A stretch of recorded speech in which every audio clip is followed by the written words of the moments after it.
Iglesia Bautista El Tabernáculo de San Miguel presenta.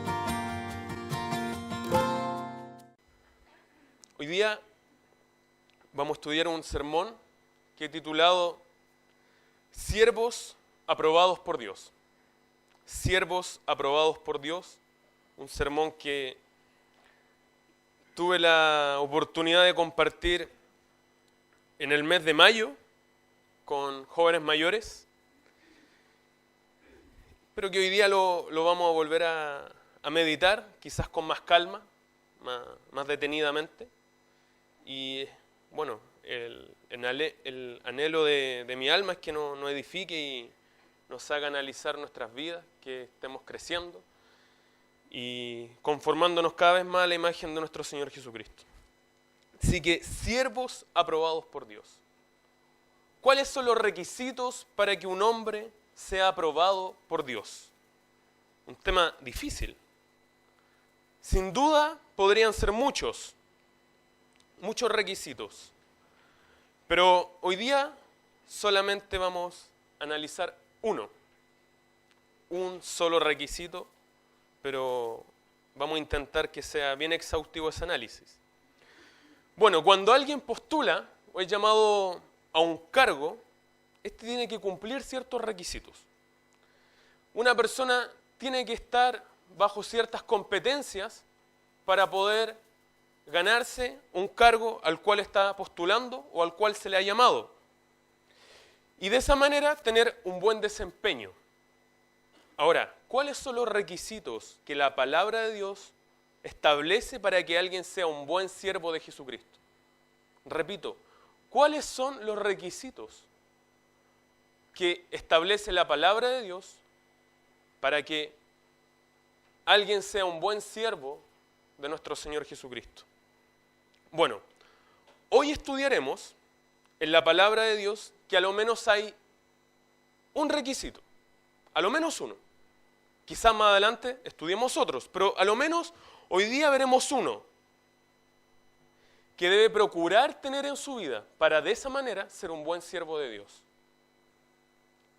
Bueno, la verdad que hoy día debemos aprender, que debemos guardar en nuestro corazón, es que el siervo de Dios, el siervo de Jesucristo, enseña la palabra. El siervo de Dios, el siervo de Jesucristo, enseña la palabra de Dios. Expone todo el consejo de Dios. Como dice el apóstol Pablo, no hay nada que se guarde, caiga bien o caiga mal. ¿Les gusta a los oyentes o no les guste? El siervo no es siervo de los hombres, sino que es siervo de Dios. Y a quien debe agradar es a Dios, no a los hombres. Como dice Pablo en Gálatas, si él hubiera buscado querer agradar a los hombres, ya no sería siervo de Jesucristo. El siervo de Dios se caracteriza porque es un hombre que está dispuesto a decir la verdad aunque moleste, aunque caiga mal, aunque le dé bronca a quien escucha. Él dice lo que Dios le manda. No lo adorna, no lo presenta con palabras lisonjeras, ni lo endulza. Enseña la palabra tal cual está establecida. Bueno, hoy día vamos a estudiar este texto, ¿ya?, que les voy a mencionar más adelante, en una de las cartas que el apóstol escribió a Timoteo, ¿ya? Bueno, como es bien sabido, el apóstol Pablo escribe la primera carta a Timoteo, ¿ya?, estamos dando una pista de dónde vamos a estar, la escribe después de su primer encarcelamiento en Roma y antes de ser encarcelado en el segundo, que es donde él concluye su vida. Entonces el apóstol Pablo sale de su primer encarcelamiento y vuelve a su trabajo misionero. Y por una situación él va a Éfeso y él se ve obligado a partir de Éfeso a Macedonia. Y el apóstol tiene que dejar a alguien de confianza, no puede dejar a cualquier persona. Y dice, ¿a quién puedo dejar? ¿Quién es el hombre idóneo, el hombre capacitado, el hombre apto para esto? Timoteo. Timoteo es el indicado. Mi hijo amado, Timoteo. Y le ruega a Timoteo, Timoteo, quédate. Y Timoteo, al parecer, no quería quedarse. Por eso el apóstol apela como un ruego, porque Timoteo sabía a lo que iba. Sabía ante la iglesia, ante las iglesias que se iba a enfrentar. El conjunto de iglesias que había en la ciudad de Éfeso. Por eso el apóstol Pablo le dice, te ruego Timoteo que te quedes allá y que corrijas lo deficiente. Que corrija lo deficiente, que enseñes la palabra. Que no abandones el mandamiento. Vaya conmigo a primera carta a Timoteo.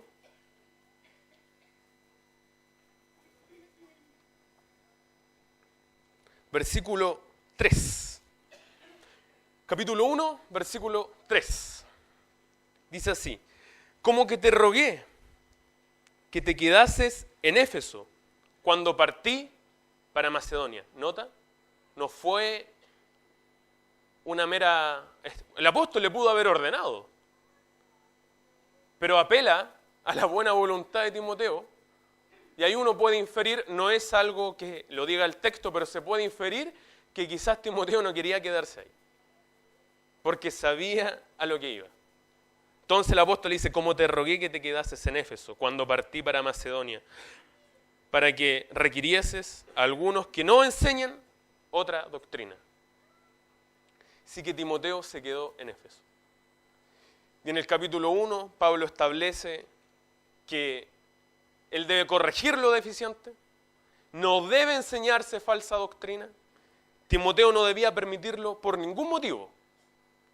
Pasa al capítulo 2, llamando a Timoteo que él, como siervo de Dios, sea un hombre de oración y que esté orando en todo momento, con toda solicitud, por las autoridades y por todas las personas en general, para que de esa manera los creyentes podamos vivir quieta y reposadamente. Para luego pasar a lo que es el capítulo 3, de establecer los requisitos para el obispo. Que obispo, pastor y anciano son distintos títulos de un mismo oficio. Apelan a distintos aspectos, pero que es el mismo oficio.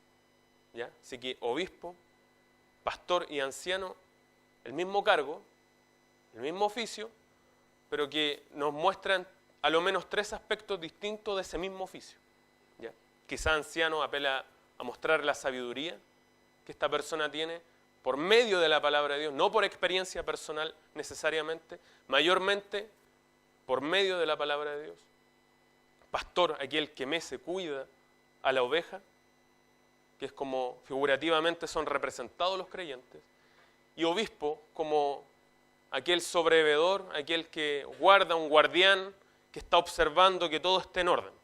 Entonces, a lo menos nos muestra 3 aspectos de un mismo oficio, de un mismo cargo.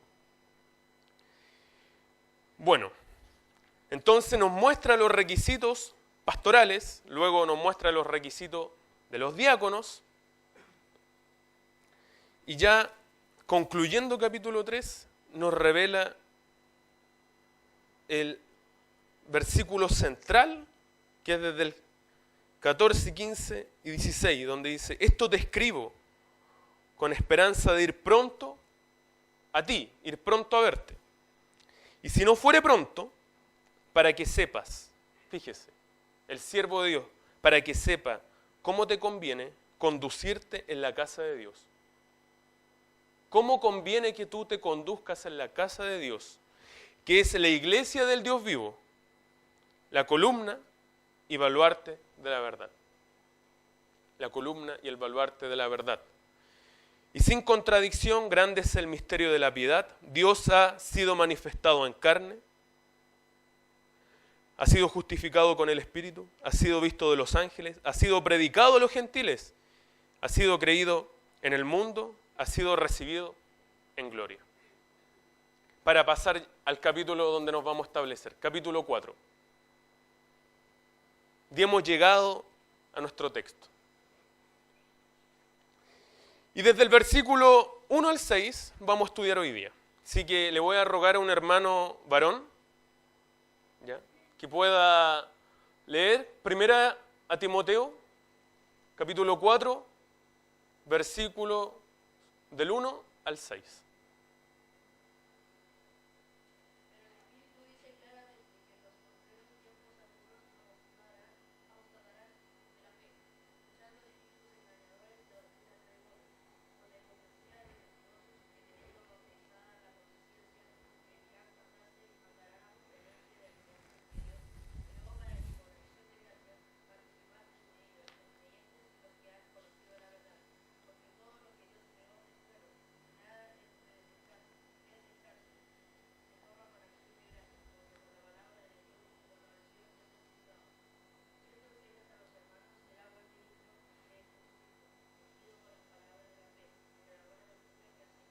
Gracias, Jorgito. ¿Quién te escuchó y quién te escucha hoy día? Una lectura perfecta. Yo que lo escuché chiquitito, apenas leía, y hoy día lee, pero de corrido. Así que, bueno, damos gracias al Señor por la vida de Jorgito también.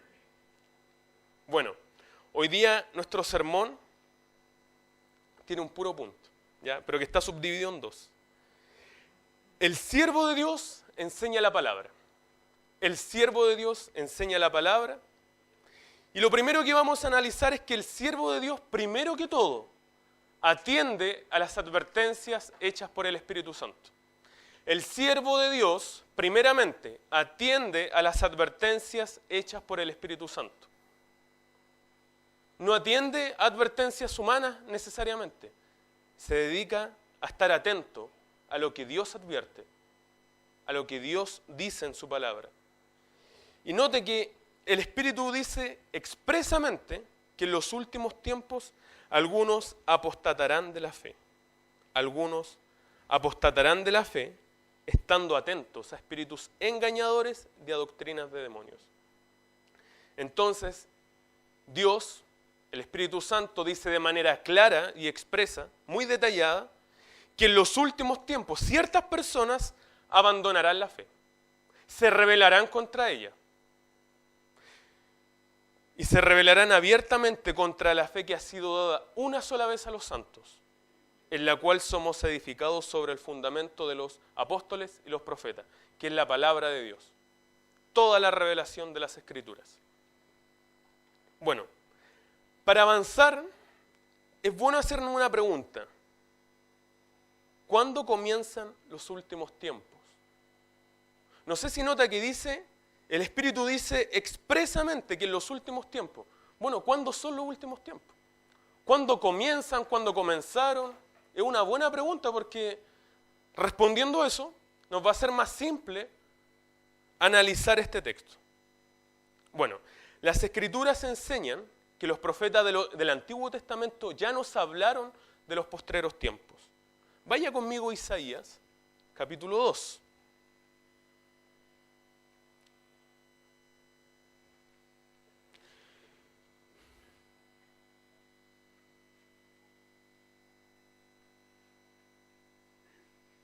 Isaías 2, versículo 2.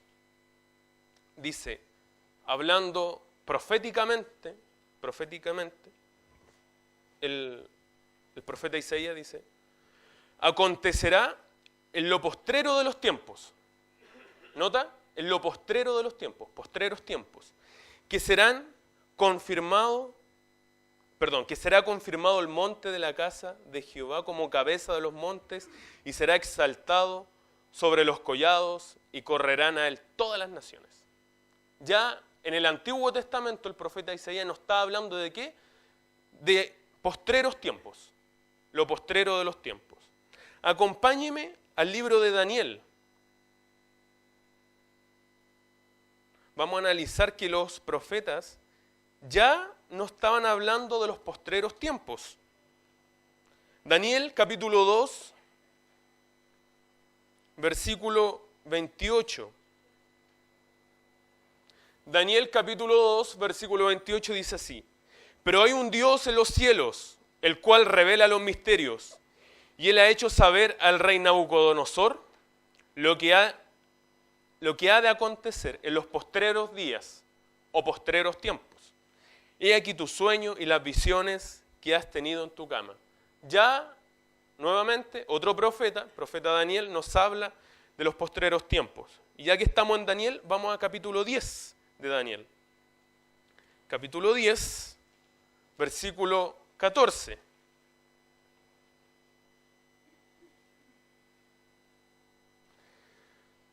He venido para hacerte saber lo que ha de venir a tu pueblo en los postreros días, porque la visión es para esos días. Para esos días.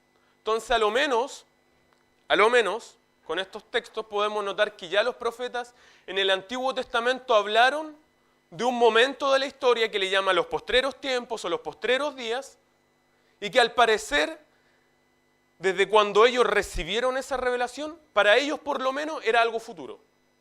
Por lo menos para ellos. Porque dice será para aquellos días. Entonces uno puede entender ya, quizá desde el punto histórico de Daniel, de Isaías, para ellos a lo menos era algo futuro. Bueno, ahora veamos qué nos muestra el Nuevo Testamento.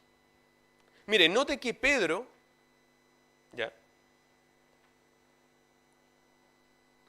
Pedro nos dice, vaya a primera de Pedro,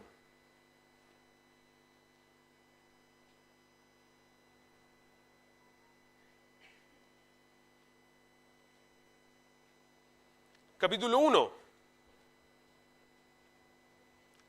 versículo del 10 al 11. Pedro 1, del 10 al 11, dice: los profetas que profetizaron de la gracia destinada a vosotros, inquirieron y diligentemente indagaron. Es decir, se tomaron el tiempo para averiguar con atención estas cosas acerca de esta salvación, escudriñando, note esto, ¿qué persona y qué tiempo? Ellos habían dos cosas que estaban indagando, que estaban escudriñando diligentemente. ¿Qué persona, no es cierto? Y segundo, ¿en qué tiempo? Eso era lo que ellos buscaban, entender con qué persona se va a manifestar esta salvación y en qué tiempo va a suceder esto. ¿Qué persona y qué tiempo indicaba el Espíritu de Cristo que estaba en ellos? El Espíritu de Cristo, note. En el Antiguo Testamento, ¿cómo se le llamaba al Espíritu Santo? El Espíritu de Jehová, ¿no es cierto? Y el Nuevo Testamento nos dice claramente que es el Espíritu de Cristo. Entonces ahí usted puede sacar sus conclusiones claras, explícitas de que Cristo es Dios mismo hecho carne. Ese es un pequeño paréntesis. El cual anunciaba de antemano los sufrimientos ¿de quién? De Cristo. Porque Cristo es aquella persona. ¿Lo nota?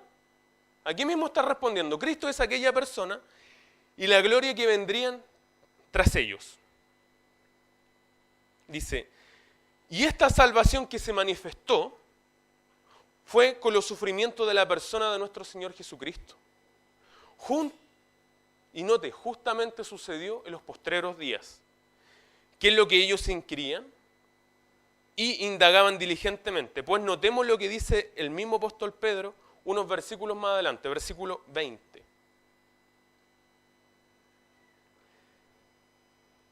Del 18 al 20 leamos mejor. Sabiendo que fuiste rescatados de vuestra vana manera de vivir, la cual recibisteis de vuestros padres, no con cosas corruptibles como oro o plata, sino con la sangre preciosa de Cristo, como de un cordero sin mancha y sin contaminación, ya destinado desde antes de la fundación del mundo, pero manifestado en los postreros tiempos, por amor de vosotros. En los postreros tiempos. Entonces, ¿cuándo se manifestó esta salvación tan grande? En los postreros tiempos. Es lo que está diciendo literalmente la palabra. Entonces, ¿quién era aquella persona? El Señor Jesucristo. A través de Él se manifestó esta salvación tan grande. ¿Y cuándo sucedió esto? En los postreros tiempos. En los postreros tiempos. Notemos que los sufrimientos de Cristo en la cruz del Calvario lo llevaron a derramar su sangre preciosa en los postreros tiempos. Entonces, aquí ya estamos concluyendo. Los postreros tiempos, ¿con quién se inauguran? Con la persona del Señor Jesucristo. ¿Ya? Otro texto que sin duda nos dice que con Cristo se inauguraron los postreros días es en Hebreos 1, versículo 2. Dice que Dios, habiendo hablado muchas veces, es decir, a través de muchos siervos, profetas, campesinos, boyeros y reyes, y montón de distintos siervos, habiendo hablado muchas veces y de muchas maneras. ¿A qué se referirá eso de muchas maneras? Bueno, lo hizo por narraciones, profecías, poesía, textos apocalípticos, distintas maneras. Dios habiendo hablado muchas veces, de muchas maneras, en aquellos días, como dice el texto, ¿lo tienen ahí, hermanos? En otro tiempo, fíjese, en otro tiempo, está marcando una diferencia ahí, otro tiempo. A los padres dice que habló a los padres por medio de los profetas. Ese otro tiempo podemos entenderlo como el tiempo antiguo o el tiempo que correspondía ¿a quién? A los padres. Pero fíjese lo que dice el versículo 2. En estos postreros días nos ha hablado por el Hijo. Nos ha hablado por el Hijo. Entonces, ¿quién es el que inaugura los postreros días? El Señor Jesucristo. Podemos concluir claramente que los postreros días los inauguró nuestro Señor Jesucristo. Y eso nos lleva a la siguiente conclusión. Nosotros, ¿hoy día estamos o no estamos en los postreros días? Sí, pues ya estamos en los postreros días. Lo estamos viviendo. Nosotros estamos en la etapa de los postreros días. Pero note que todavía no se han consumado. Todavía no se han consumado estos postreros días. Pues hay aspectos de los postreros días que todavía son presentes y en desarrollo. Como el engaño de los falsos maestros. Los falsos maestros, hasta el día de hoy, constantemente están engañando. Y otros futuros, tales como el juicio que recibirán los falsos maestros por el engaño que hicieron, según Santiago 5.3. Y la venida gloriosa del Mesías, cuando gobierne el mundo entero desde Sion, y de ahí salga la ley a todo el mundo, según Isaías capítulo 2, versículo 2 al 4. O Miqueas capítulo 4, versículo 1, que son textos paralelos. Entonces, los postreros tiempos, ¿qué es lo que nos muestra la palabra del Señor? Tiene un aspecto presente y en desarrollo, de otros que todavía son futuros, pero que se van a cumplir. ¿Ya? ¿Y quién inauguró los postreros días? Fue nuestro Señor Jesucristo. Con Él comenzaron. Con Él comenzó el desarrollo de los postreros días. Entonces, cuando leamos este texto, no pensemos como algo futuro. Porque, seamos sinceros, uno se va a primera de Timoteo, donde estamos, no nos olvidemos, capítulo 4, y dice, el Espíritu dice claramente que en los postreros tiempos, ¿qué es lo primero que uno piensa? Algo venidero, algo futuro. ¿Le pasó o no cuando lo leyó? ¿Ya? Pero esto nos permite concluir que las palabras del apóstol Pablo en parte se han cumplido, pero sin duda se seguirán cumpliendo, pues todavía se están desarrollando los postreros días. Y por tanto, esta advertencia que hizo el Espíritu Santo en aquellos días, es decir, en los días del apóstol Pablo, en el primer siglo, aún sigue vigente hoy para nosotros. No es una cuestión futura. No es una cuestión como, va a ser en el futuro que va a suceder esto. No, es hoy. Es algo vigente, porque hoy día estamos en los postreros tiempos. Hoy día estamos en los postreros días. Fíjese que estos hombres, los que salen en el versículo 1, se rebelarán contra Dios y la doctrina, abandonando la fe que nominalmente habían abrazado, pues salieron de nosotros, pero no eran de nosotros, porque si hubiesen sido de nosotros, habrían permanecido con nosotros, pero salieron para que se manifestase que no todos son de nosotros. Las personas que apostatan, abandonan la fe de Jesucristo, abandonan el evangelio de salvación, son personas que aunque estaban con nosotros, no eran de nosotros. Todos quienes apostaten de la fe son personas que nunca conocieron al Señor Jesucristo, nunca nacieron de nuevo. que nunca fueron regenerados debido a que nunca creyeron de todo corazón en el Señor Jesucristo. Los verdaderos creyentes, quienes han nacido de nuevo, habiendo sido regenerados por el Espíritu Santo, nunca apostatarán de la fe de nuestro Señor Jesucristo, puesto que aquel que es poderoso para guardaros sin caída y presentaros sin mancha delante de su gloria con gran alegría, al único y sabio Dios, nuestro Salvador, sea gloria y majestad, imperio y potencia, ahora y por todos los siglos. Y el fundamento de Dios está firme, teniendo este sello: conoce el Señor a los que son suyos, y apártese de iniquidad todo aquel que invoca el nombre del Señor. El Señor es poderoso para guardar perfectamente a los que Él ha salvado. ¿En qué se basa que la salvación, como decimos, no se pierde? No es que solo Dios lo prometió, porque Dios promete que nuestra salvación es eterna, sino que Dios actúa poderosamente para guardarnos en ella. Note que no es una mera promesa, es una acción activa de Dios, porque Dios tiene todo el poder y la capacidad para presentarnos delante de Él puros y sin mancha, por la obra de nuestro Señor Jesucristo. No está basada en tus fuerzas, no está basada tu salvación en lo que tú puedas hacer. Está basada completamente en el poder de Dios, porque Él es el poderoso para presentarte a ti en el día de Jesucristo delante de Él puro y sin mancha, porque Él conoce a los que son suyos. Ese es su sello, ese es el sello de los creyentes. El Señor sabe quiénes son suyos, Él sabe quién pertenece a su pueblo. Él lo tiene claro. Entonces, los que apostatan son personas que nominalmente se identificaron con una fe, la cual nunca abrazaron. Se convencieron, pero nunca la creyeron. Nunca nacieron de nuevo, nunca fueron regenerados por el Espíritu Santo de Dios. Y note que lo que va a caracterizar a estos apóstatas es que estarán atentos. Ellos van a estar atentos a espíritus engañadores y a doctrinas de demonios, las cuales no serán abiertamente rendir culto a Satanás, pues sería algo muy evidente, ¿no es cierto?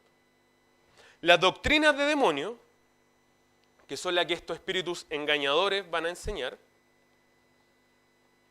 son justamente enseñanza engañosa, algo solapado, algo que no se note abiertamente, pero que la práctica de las mismas van a negar la supuesta piedad que aparentan mostrar. Fíjese conmigo en el versículo 2, que dice que por medio de la hipocresía de mentirosos, literalmente ahí está diciendo de personas que hablan mentira, que de su boca lo único que sale es mentira, falsedad, puras cuestiones que no tienen ningún contenido de verdad, y que habiendo sido cauterizadas sus propias conciencias, prohibiendo casarse. Mira, ahí vamos a analizar algo. Vamos a detenernos un poco en el versículo 2 y vamos luego a pasar al 3. El método que usarán. El método, por medio de la hipocresía de mentirosos. Note que el versículo 1 nos muestra que va a haber un grupo de personas que van a apostatar. Es decir, que se van a rebelar. Pero hay otro grupo, que son el grupo de personas mentirosas, hipócritas, que son las herramientas por medio que usarán los espíritus engañadores para que por medio de ellos, estos que van a ser los apóstatas, dejen la fe y se aparten. Entonces, tenemos un grupo de personas que son los que abandonan la fe y otro grupo que son las herramientas directas de los espíritus engañadores, que son hombres mentirosos, hipócritas.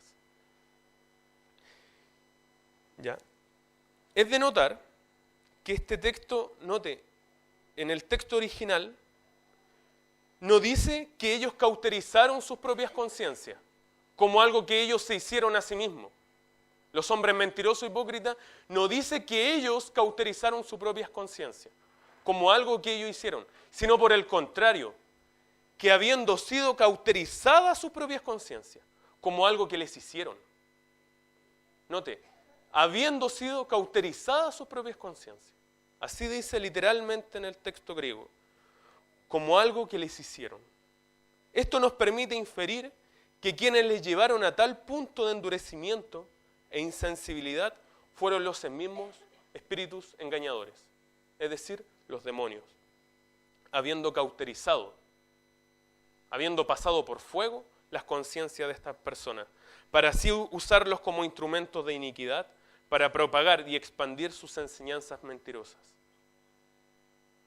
Fueron cauterizadas sus conciencias, es decir, esa vocecita que a veces te dice que estás haciendo lo bueno y te respalda, o que a veces te acusa y te está diciendo que estás haciendo lo malo y te acusa, esa fue totalmente anulada. Fue pasada por fuego, se les quemó y quedaron insensibles. Sus conciencias quedaron insensibles. Por eso el texto dice que han sido cauterizadas. Y fíjese que lo que primero atacarán son a lo menos dos cosas que Dios creó para el gozo y el deleite de los seres humanos. De todos, da lo mismo sean creyentes o incrédulos. Son a lo menos dos cosas que Dios creó para el gozo de los seres humanos. Versículo 3. Prohibiendo casarse. El texto griego ahí no es un verbo en futuro que prohibirán. No, es un texto en gerundio, que es algo que ya está sucediendo, es prohibiendo casarse, como algo que ya lo estaban haciendo. Es un prohibiendo casarse, mandando mantenerse lejos de los alimentos que Dios creó para que participen con acción de gracia los fieles que también han conocido la verdad.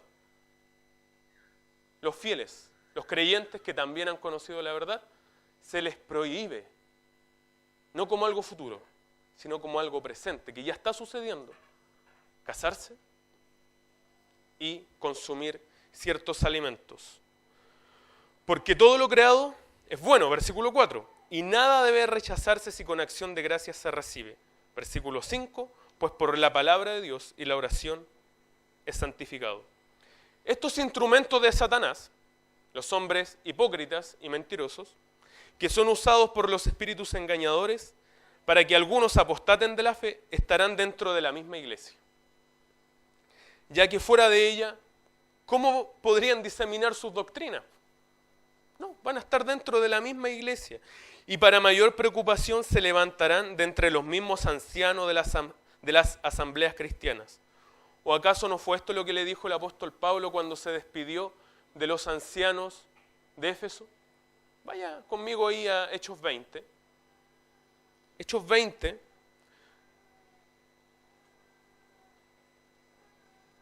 Versículo 27 más o menos. Dice el apóstol Pablo que él no ha rehuido enseñarles todo el consejo de la palabra de Dios. ¿Eso qué quiere decir? Que el apóstol Pablo quedó libre de la sangre de ellos. Por tanto, versículo 28, mirad por vosotros y por el rebaño en que el Espíritu Santo os ha puesto por obispos, para apacentar la iglesia del Señor, el cual él ganó por su propia sangre. Porque yo sé que después de mi partida entrarán en medio de vosotros lobos rapaces, que no perdonarán al rebaño. Y después de vosotros mismos se levantarán hombres que hablen cosas perversas para arrastrar tras sí a los discípulos. Pablito, vasito de agua, hermano. Sí, bro.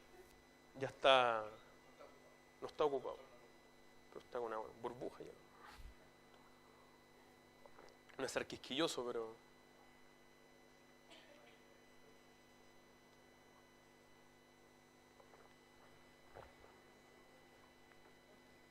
otros le ponen bebida, loco. Juguito y un vaso de agua y con burbujas, me dicen. Así no se puede, nada que ver. Bueno, ojalá la pareja no es dura. Bueno, volvamos a nuestro texto. Note que dice que de entre los mismos obispos, de entre los mismos ancianos, ¿qué va a pasar? Se levantarán hombres que hablen cosas perversas para arrastrar tras sí a los discípulos. ¿Nota eso? Entonces eso es lo preocupante. De entre los mismos líderes de las asambleas cristianas se levantarán hombres que van a enseñar falsas doctrinas. Y eso es bien preocupante. Porque obviamente un líder tiene una posición, tiene credibilidad y obviamente las personas le respetan, le oyen, le escuchan. Y a veces hasta les cuesta cuestionar lo que dicen estos líderes. Cuando usted, hermano, tiene la misma palabra que el líder, y usted tiene la misma libertad de conciencia y la misma obra de iluminación del Espíritu Santo para darse cuenta cuando algo se está enseñando equívoco a la palabra de Dios. Pero a veces nosotros, por el cariño, porque fíjese que son engañosos, no va a ser algo explícito, va a ser algo solapado. Y que va a ser de a poco, quizás durante años ese anciano se mostró recto, pero de a poquito, como un emisario del diablo, se toma su tiempo y de a poquito empieza a enseñar doctrinas engañosas, doctrinas de demonios. Entonces, hermanos, estemos atentos, estemos atentos. El texto lo dice claramente, que de entre los mismos obispos se van a levantar tras de sí, o sea, hombres que hablen cosas perversas para arrastrar tras de sí a los discípulos. Ahora, ¿solamente los ancianos? No. A veces miembros de las iglesias que también tienen cierta posición, que son considerados, van a empezar a hacer lo mismo. Por eso, toda cosa que se enseñe desde el púlpito debe enseñarse y corroborarse con la palabra de Dios. Usted no tiene por qué creer todo lo que se dice desde el púlpito. Usted tiene la labor como cristiano, como creyente, de evaluar lo que está recibiendo.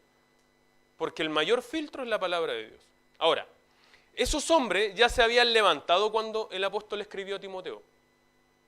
Porque en 1 Timoteo ya el apóstol le manda que nos enseñen distinta doctrina de la que ya se ha enseñado. Entonces eso quiere decir que ya en los tiempos de Timoteo, cuando él estaba en la iglesia en Éfeso, ya se habían levantado este tipo de hombres. ¿Y qué es lo que están haciendo? Apartando de la verdad y haciendo que personas se rebelen contra ella. Estos hombres que tienen sus conciencias quemadas a fuego, insensibles por la obra demoníaca que ha operado en ellos, están prohibiendo casarse y mantenerse lejos de los alimentos que Dios creó. Como ya dije, no prohibirán, están prohibiendo, como un hecho que ya está sucediendo, pues estos hombres mentirosos no se han detenido de diseminar, de expandir, diseminar esas falsas doctrinas. Mire un poquito la historia de la iglesia. ¿Quiénes fueron los primeros en prohibir casarse? El catolicismo romano. La historia de la iglesia. Hoy día los curas no se casan, las monjas tampoco. Bueno, de dónde salieron las monjas nadie entiende, pero ese es otro asunto. Pero el punto es que se prohíben casar. Y por un supuesto, que ellos querían mostrar que alcanzaron un estatus de superioridad por no casarse y supuestamente no contaminarse. Y cuando la palabra de Dios ha dicho que el matrimonio te contamina, por el contrario, te santifica. Hace bien. Es algo que Dios creó desde el comienzo. Pero ellos lo muestran como algo, no hay que casarse. Pero terminan cometiendo hechos más depravados, porque aquí en Chile, ¿cuántos abortos se hicieron en el 1700, 1800 de monjas que tenían relaciones sexuales con curas? Y para ocultarlo, se hacían abortos. ¿O cuántos hijos también nacieron de forma solapada? Entonces cometían un pecado peor. ¿Se da cuenta? Bueno, y así otras sectas más. Notemos que estos hipócritas atacan dos cosas que Dios creó, como ya dije, para el gozo y el deleite de los creyentes. Uno, el matrimonio, que es un cuadro perfecto que expone, deja en evidencia lo que es el amor de Cristo por la iglesia. Y en segundo lugar, los alimentos que Dios creó. Los alimentos que no tienen nada impuros en sí mismos. pues no es lo que entra en el hombre lo que contamina al hombre, sino lo que sale del corazón del hombre. Eso es lo que lo contamina, según lo que Jesucristo nos dijo. Los alimentos en sí no tienen nada impuro. Ahora, que a usted no le guste comer algo en particular, eso es una cosa. Pero en sí no son impuros. Porque por medio de la oración y la palabra han sido santificados. No es la comida, sino lo que sale del corazón del hombre. No es lo que entra a ti, hermano, sino lo que está en ti. Por tu condición y naturaleza pecaminosa, lo que te sigue contaminando día tras día y también contamina a otro. Ahora, ciertamente, estas enseñanzas, digamos, ascéticas, de una vida austera y de renunciar a los placeres de la vida, como lo plantean ellos, tienen alguna reputación de espiritualidad. Sí, aparentemente la tienen, pero no tienen valor alguno contra los apetitos de la carne. Lea conmigo Colosenses capítulo 2.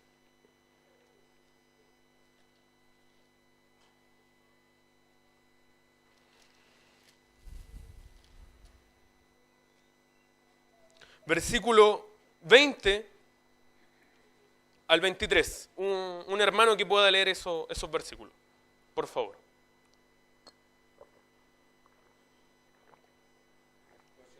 Habéis muerto con Cristo en cuanto a los rudimentos del mundo. ¿Por qué, como si vivieseis en el mundo, os sometéis a preceptos tales como no manejes, ni gustes, ni aun toques, en conformidad a mandamientos y doctrinas de hombres, cosas que todas se destruyen por el uso? Tales cosas tienen a la verdad cierta reputación de sabiduría en el culto voluntario, en humildad y en duro trato del cuerpo, pero no tienen valor alguno contra los apetitos de la carne. ¿Se da cuenta? Aparentemente son cosas espirituales que tienen sabiduría en sí mismas, pero en la práctica no tienen ningún valor contra los apetitos de la carne. ¿Se da cuenta? Están prohibiendo, no te cases, no comas. Ahora, paréntesis. No casarse es pecado. Lo digo más directo, ¿estar soltero es pecado? No. ¿Te hace menos espiritual? Tampoco. ¿El que está casado versus el soltero o la soltera tiene un nivel de espiritualidad distinto? No. Es bueno que lo tengamos claro. Hermano, ¿no te sientas presionado a hacer algo que quizás Dios no te llamó? Ser soltero no te hace más y no te hace menos, pero tiene sus ventajas, como dice 1 Corintios. Porque se dedica más a las cosas del Señor, puede servir con mayor libertad y no está afanado de las cosas del mundo, como tener que llevar dinero para la casa, sustento y preocuparse de un montón de situaciones. No, es una bendición la soltería. No pienses que ser soltero es algo pecaminoso, es algo malo o que te rebaja. Y si un día te molestan los hermanos, te tiran alguna broma impropia, inadecuada, porque siempre pasa, oye, ¿usted cuándo se va a casar? Sí, ya está viejito, está llegando ya... ¿Cuántos añitos tiene ya de llegar a los 28, 30 años? Oye, en la práctica, todos aquí dijeron que ser soltero no es malo. Todos lo dijimos, aquí en la teoría. Pero en la práctica, con esa broma, tú no estás diciendo eso. Tú le estás queriendo decir al hermano que está incompleto. Y él está completo en Cristo. Él está completo en Cristo. Entonces no cometamos el error de que digamos con nuestra boca una cosa y con la práctica hagamos otra. Es malo hacer sentir a un hermano inferior porque no está casado. Ahora, ¿estar casado es bendición? Sí, tremenda bendición, la palabra lo dice. Es el plan original de Dios desde el comienzo. Y no hay que quitarle su importancia. Porque, de hecho, la mayor importancia del matrimonio ni siquiera radica en que un hombre y una mujer se casen y se disfruten el uno al otro, sino como dice el apóstol Pablo, yo no lo digo esto en cuanto a ustedes, sino que lo digo respecto de Cristo y de la iglesia. ¿Por qué Dios creó el matrimonio? Para enseñarnos la verdad de Cristo y la iglesia, mayormente. Ahora de forma secundaria, que usted se case y la pase bien y disfrute, bueno, y también la pase mal. Eso es secundario. Pero ¿por qué Dios creó el matrimonio? Según Efesios capítulo 5, es para que nosotros podamos vislumbrar un poquito lo que es el amor de Cristo por la iglesia. ¿Ya? Así que la soltería no es mala, no es pecado. Y hermano, si estás soltero y alguien te ha presionado, dile, no, yo estoy completo en Cristo. Y yo no soy ni más ni menos que tú. Tú no eres más por estar casado, ni yo soy menos por no estarlo. Porque en Cristo somos todos iguales. Porque Cristo es quien nos completa hoy en día. Cristo es el que nos llama a cada situación de la vida en la que nos permite estar. Si nos llama al matrimonio, amén, gloria a Dios por eso. Y si te llama a la soltería, amén, gloria a Dios por eso. Pero si decimos una cosa, también practiquémoslo. No andemos con bromitas. No andemos molestando a los hermanos, ni haciéndolos sentir mal porque no están casados. Porque tú estás diciendo que supuestamente no es inferior, pero tú con esa broma le estás haciendo pensar a él que es como el leproso de la iglesia, porque no está casado. Ya llegaste a los 40, ¿cómo no te casáis? No, Dios no te ama. Mira cómo te tiene el juicio de Dios sobre ti. Oye, si así se siente un hermano, ¿ustedes creen que es broma? Y lo hacemos sentir el leproso de la iglesia. Bueno, es un paréntesis, pero tengámoslo en consideración. Tengámoslo en consideración. Bueno, entonces prohíben a lo menos dos cosas que Dios creó. Ahora, note que cuando Dios terminó los cielos y la tierra y todo lo creado en el sexto día, antes de comenzar el séptimo, ¿qué fue lo que Dios dijo? Dios miró, ¿sí? Y vio que todo lo que a él había hecho era bueno. Según Génesis 1:26, el matrimonio ya lo había creado en el sexto día y los alimentos también. Entonces, tanto el matrimonio como los alimentos son cosas buenas, santas, correctas y que no se han de desechar. Insisto, si Dios te llama al matrimonio, cásate, hermano. Cásate, no dudes en ello, ¿ya? Y si Dios te llama a la soltería, mantente tranquilo, porque Cristo te completa. Y si te sirven un día un plato de arroz con prieta, no dudes en comer. Ora y da gracias, Señor, por esta comida. Gracias, Señor, porque a través de ella te estoy glorificando a ti, disfrutando. Porque por medio de la palabra, ya la palabra dice que los alimentos son buenos, ¿no es cierto? Según Génesis, porque todo lo que fue creado era bueno. Y también por medio de la oración es santificado, es decir, apartado para un uso especial para Dios.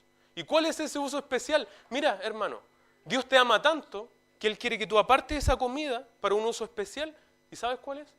Que tú con acción de gracia disfrutes de esa comida y le honres y le glorifiques y des gracias. Gracias, Señor, porque tengo un plato de comida. Por los porotitos, por las prietas, que a algunos no les gustan mucho, bueno. Pero hay que dar gracias, porque así le honras al Señor. Porque ya sea que comáis, o que bebáis, o lo que hagáis, hacedlo para la gloria de Dios. Para la gloria de Dios. Y último punto, y que lo voy a concluir, pase lo que pase. El siervo de Dios debe instruir con la verdad, y así corregir la mentira. El siervo de Dios debe instruir con la verdad, y así corregir la mentira. Versículo 6. Si esto instruyes a los hermanos, serás buen servidor de Cristo Jesús, siendo nutrido con las palabras de la fe y de la buena doctrina que has seguido. Pablo anima a Timoteo a que instruya con la verdad a los hermanos, para que de esa manera él pueda prevenir la mentira, donde todavía no ha contaminado. Y cuando ya la mentira contaminó, lo pueda corregir. Lo único que previene la mentira, hermanos, es la verdad. Y es la verdad de la palabra de Dios, todo el consejo de Dios. ¿Y qué es lo que puede corregir la mentira? Nuevamente, la verdad. La palabra del Señor. Y el apóstol Pablo anima a Timoteo que él se vuelva un hombre robusto, que se fortalezca a través del estudio de la palabra. Porque de esa manera será un buen siervo de Jesucristo. Un buen siervo de su Señor. De aquel que dio su vida para que él no tuviera que morir. De aquel que resucitó para que tú y yo tengamos certeza que hemos sido justificados y que ya no hay condenación. Porque en Cristo hay libertad, hay salvación. Porque no hay otro nombre dado a los hombres en el cual podamos ser salvos, sino solo en el nombre glorioso de Jesucristo, nuestro Señor, nuestro Salvador, porque en Él está el centro de nuestra fe. Y a eso es lo que apela el apóstol Pablo. Tú no eres siervo de los hombres, tú no eres siervo de fulanito de tal o de cual, no, tú eres siervo de Jesucristo. Si a la gente no le gusta que le digan la verdad como es, pues qué lástima. Tú predica la palabra, a tiempo y afuera de tiempo. Si les cae bien, amén. Si les cae mal, amén también. Tú sé un buen siervo de Jesucristo, nútrete, fortalécete, sé un hombre robustecido, fortalecido por medio de la palabra de Dios, la cual contiene toda la verdad que Timoteo necesita para instruir y corregir a los hermanos en la iglesia, sin dejar de lado, ¿qué cosa? La buena doctrina que ha seguido. ¿Y qué es la buena doctrina? Porque una cosa es seguir las palabras de la fe. ¿Qué son las palabras de la fe? La palabra de Dios. Pero la buena doctrina es la teología que se extrae de las Escrituras. Es tener una correcta teología, una correcta comprensión de Dios y de toda la revelación bíblica, y a través de esa manera enseñar la palabra. Por tanto, estemos atentos a las advertencias que nos dejó el Espíritu Santo en su palabra, no olvidando que hay espíritus engañadores que usarán a hombres hipócritas, y que de hecho ya los usan, que hablan mentiras con el fin de hacer que algunos abandonen y se rebelen contra la verdad. Atacarán la sana doctrina y las cosas buenas que Dios creó, intentando corromperla, como por ejemplo el matrimonio y los alimentos. El buen ministro de Jesucristo es nutrido por la palabra de Dios para estar fortalecido, robustecido. ¿Por medio de qué cosa? Del estudio de la palabra, la cual contiene toda la verdad que el siervo de Dios, el siervo de Jesucristo, necesita para prevenir y corregir las mentiras diabólicas que estos maestros están enseñando. Hermanos queridos, hermanos amados, el llamado es claro. Necesitamos nutrirnos de la palabra para levantar la bandera de la fe contra las mentiras de Satanás y sus secuaces. Necesitamos levantar la bandera de la fe, porque nosotros, la iglesia, somos ¿qué cosa? La columna y baluarte de la verdad. Entonces, el siervo de Dios, ¿cuál es su primer requisito que debe cumplir? Que enseñe la palabra. ¿Amén? Oremos. Padre Santo, Señor y buen Dios. Iglesia Bautista El Tabernáculo de San Miguel.